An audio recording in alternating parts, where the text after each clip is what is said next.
The people of the land took Jehoahaz the son of Josiah and made him king in his father's place in Jerusalem.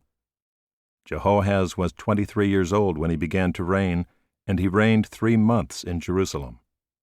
Then the king of Egypt deposed him in Jerusalem, and laid on the land a tribute of 100 talents of silver and a talent of gold.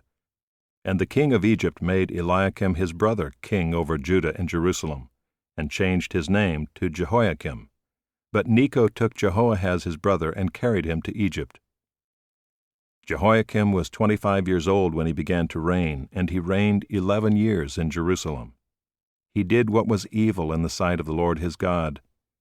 Against him came up Nebuchadnezzar king of Babylon, and bound him in chains to take him to Babylon.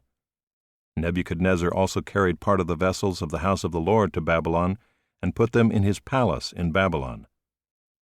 Now the rest of the acts of Jehoiakim, and the abominations that he did, and what was found against him, behold, they are written in the book of the kings of Israel and Judah. And Jehoiakim his son reigned in his place.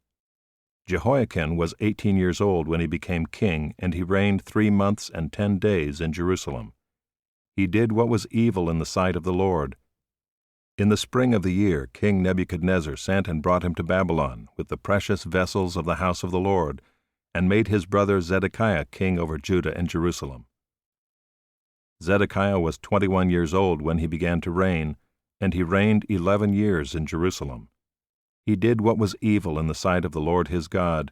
He did not humble himself before Jeremiah the prophet, who spoke from the mouth of the Lord. He also rebelled against King Nebuchadnezzar, who had made him swear by God. He stiffened his neck and hardened his heart against turning to the Lord, the God of Israel.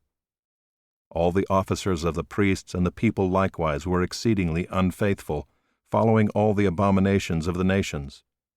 And they polluted the house of the Lord that he had made holy in Jerusalem.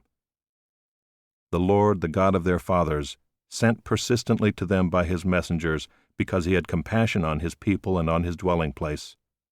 But they kept mocking the messengers of God, despising his words and scoffing at his prophets, until the wrath of the Lord rose against his people, until there was no remedy. Therefore he brought up against them the king of the Chaldeans, who killed their young men with the sword in the house of their sanctuary, and had no compassion on young man or virgin, old man or aged. He gave them all into his hand. And all the vessels of the house of God, great and small, and the treasures of the house of the Lord, and the treasures of the king and of his princes, all these he brought to Babylon. And they burned the house of God, and broke down the wall of Jerusalem, and burned all its palaces with fire, and destroyed all its precious vessels.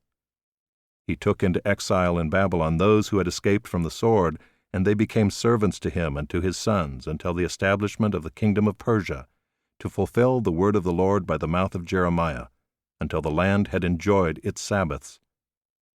All the days that it lay desolate, it kept Sabbath, to fulfill 70 years.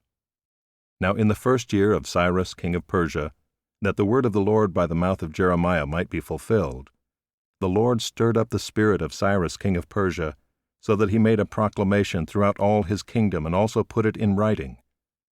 Thus says Cyrus king of Persia, The Lord, the God of heaven, has given me all the kingdoms of the earth, and he has charged me to build him a house at Jerusalem, which is in Judah. Whoever is among you of all his people, may the Lord his God be with him. Let him go up.